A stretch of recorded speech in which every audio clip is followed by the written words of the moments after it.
এবার সিনেমা হলে শাকিব খান ও জ্যোতিময়ের কুণ্ডর অভিনয় দেখে কাঁদলো দর্শকরা। সম্প্রতি আজকে সারা দেশে মুক্তি পেয়েছে শাকিব খানের প্রিন্স সিনেমাটি।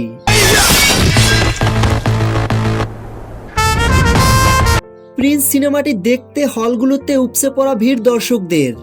সকল দর্শকদের একটাই কথা, এই সিনেমা আলাদা, কারণ এখানে শুধু মারদাঙ্গা অ্যাকশন নয়, আছে এক গভীর অনুভূতির গল্প। আর সেই গল্পের কেন্দ্রে শাকিব খান ও জ্যোতিময় কুণ্ডু, তাদের কেমিস্ট্রি, তাদের চোখের ভাষা আর প্রতিটা সিনে আবেগের ছোঁয়া দর্শকদের মন ছুঁয়ে যাচ্ছে। অনেকেই বলছে প্রিন্স সিনেমার এই গল্প আপনাকে কাঁদাবেই, কারণ এটা শুধু প্রেম না, এটা একটা অনুভূতি যেখানে আছে ভালোবাসা, ত্যাগ এবং হৃদয় ভাঙার বাস্তবতা। শাকিব খানের লুক, এক্সপ্রেশন, চাহনি সবকিছুতেই এবার এক নতুন গভীরতা। এই সিনেমার প্রতিটা সংলাপ, প্রতিটা নীরবতা দর্শকদের মনে দাগ কেটে যাচ্ছে। অন্যদিকে জ্যোতির্ময় কুণ্ডু, তার অভিনয় দর্শকদের হৃদয় ছুঁয়ে গেছে।